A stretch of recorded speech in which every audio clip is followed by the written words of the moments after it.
तो यहाँ भी एक ये जो क्वेश्चन है ये जेई एडवांस का है आई थिंक। हाँ, तो ये उधर आ रखा है, तो हम ये सॉल्व करने की कोशिश करते हैं। तो फर्स्ट ऑफ ऑल वही देखना है हमें कि मतलब क्या दे रखा है हमें क्वेश्चन में कि एलसीआर सर्किट दे रखा है एंड ये एसी सोर्स दे रखा है, तो एसी करंट फ्लो करेगा इसमें। ऑलराइट, तो एसी सोर्स का जो मेन कैरेक्टरिस्टिक यही होता है कि it depends on time, right. तो ये हमें वोल्टेज यहाँ पे दे रखी है और ये टाइम के ऊपर डिपेंडेंट है एंड तो यहाँ पे हमें ऑप्शंस चूज़ करने को बोला है। सो द पहला ऑप्शन ये है, the current will be in phase with the voltage if omega is equal to 10 raise to power 4 radians per second. तो यहाँ से तो जो एलसीआर सर्किट होता है उसमें कॉन्सेप्ट होता है रेजोनेंस का। ओके, एंड तो जो रेजोनेंस की कंडीशन यही होती है कि जो पहले ये देखते हैं कि रेजोनेंस होता क्या है। तो रेजोनेंस में क्या होता है कि जो वोल्टेज और करंट होता है वो इन फेज होता है। ओके, एंड जिस ओमेगा पे ये इन फेज में होता है उसे हम बोलते हैं तो ये रेजोनेंट फ्रीक्वेंसी। ओके, तो ये रेजोनेंट एंगुलर फ्रीक्वेंसी हो गई है। तो ओके, तो तो जो इसका फॉर्मूला होता है वो ये होता है, omega is equal to 1/√L into C. तो यहाँ पे अगर आप इनपुट करोगे वैल्यूज़ तो क्या आएंगी, हमें इंडक्टेंस दे रखी है 10⁻⁻⁶, कैपेसिटेंस भी दे रखी है। ओके, तो हम ये चीज़ प्लग इन कर देंगे तो ये 12/2। तो हमारी जो एंगुलर फ्रीक्वेंसी आ रही है वो 10⁻⁶ रेडियंस पर सेकेंड आ रही है, जिस पे ये रेजोनेंस होगा एलसीआर सर्किट में।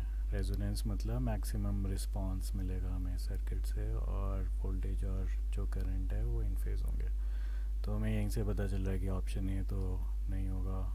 ऑप्शन बी दे रखा है, the frequency at which the current will be in phase with the voltage is independent of are.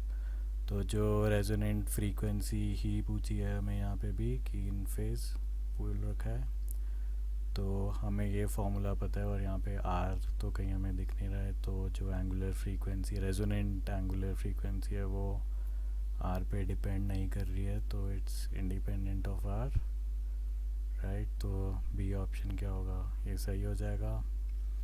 Eight omega is equal to 0 the current flowing through the circuit becomes nearly zero.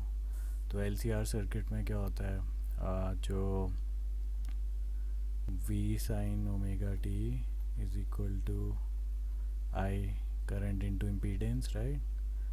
तो impedance हमें जो इसका magnitude होता है वो होता है r² plus omega L minus 1/ओमेगा c होल स्क्वायर, राइट। ये आपको फॉर्मूला पता होना चाहिए। और जो ये इम्पीडेंस होता है इसका फेज़ भी हमें इसका भी फॉर्मूला पता होता है, वो होता है ओमेगा एल माइनस 1/ओमेगा c/r। ओके, तो यहाँ से हम करंट निकाल सकते हैं v sine omega t upon तो ये यहाँ पे -φ, जो फाई होता है ये फेज़ एंगल होता है और ये फेज़ एंगल जो होता है वो यहाँ से आप निकाल सकते हो। एंड तो बस यहाँ पे आपको z की वैल्यू प्लग इन करनी है, r² plus omega L minus 1/ओमेगा c होल स्क्वायर। तो अगर हम यहाँ देखें omega when it approaches 0 the current flowing through the circuit becomes nearly zero. तो बस हमें ओमेगा ज़ीरो करना है, तो ये टर्म तो जो है ये ज़ीरो हो जाएगी और जो ये टर्म है ये कितनी हो जाएगी, ये ज़ीरो है, तो ये जो पूरी टर्म है वो माइनस इन्फिनिटी को अप्रोच करेगी, राइट। तो और माइनस इन्फिनिटी होने के बाद क्या हो जाएगा, तो ये ओवरऑल टर्म कितनी हो जाएगी, ये ज़ीरो हो जाएगी, राइट।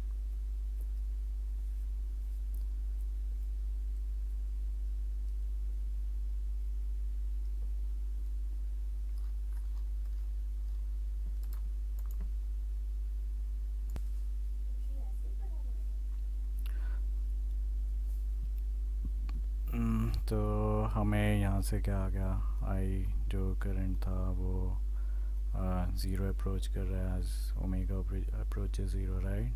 तो सी भी सही हो जाएगा, बी हमारा सही निकला है। तो eight omega greater than 10 raised to power 6 radian per second the circuit behaves like a capacitor।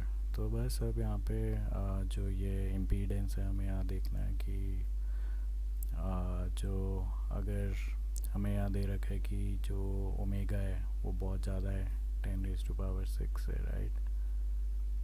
तो जो कैपेसिटेंस जो इसकी वो होती है, रिएक्टेंस जो होता है वो क्या होता है 1/ओमेगा c, राइट।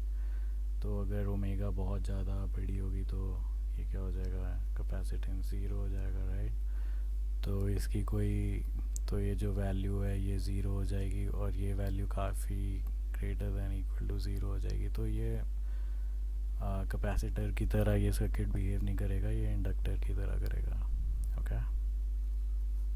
तो ये ऑप्शन गलत है, तो B and C are the right options for this question. तो आपको इसमें ये पता होना चाहिए कि रेजोनेंस फ्रीक्वेंसी क्या होती है इस क्वेश्चन में, राइट, ये है। और आपको पता होना चाहिए कि LRC सर्किट होता क्या है, एंड आपको ये भी आना चाहिए, वैसे ये जो फॉर्मूला है ये मैं पूरा डिराइव करता हूँ लेक्चर में, और कैसे ये फेज़ आया है इसमें सारा वो फेज़र डायग्राम्स यूज़ होते हैं कॉम्प्लेक्स नंबर्स के। तो जो इंडक्टर होता है वो लीड करता है इसको वोल्टेज को। तो अगर ये वोल्टेज है तो इसको कंडक्टर लीड करता है और कैपेसिटर इससे लैग करता है, ओके। एंड जो रिजल्टेंट होता है वो कुछ ऐसे आता है इसका, एंड ये चीज़ आपकी फेज़ एंगल होती है, ओके। तो ये फेज़र पूरा यहाँ पे रिवॉल्व करता है इसमें सर्कल पे, तो यहाँ से हमें ये फार्मूला आता है। पर आप डायरेक्टली ये फार्मूला भी याद रख सकते हो वैसे। तो ये फेज़ और इम्पीडेंस का आपको फार्मूला पता होना चाहिए, और आपको पता होना चाहिए रेजोनेंस क्या है। रेजोनेंस वही होती है जिस फ्रीक्वेंसी पे ये टर्म पूरी ज़ीरो हो जाती है, एंड वोल्टेज और करंट वो इन फेज़ हो जाता है, ओके।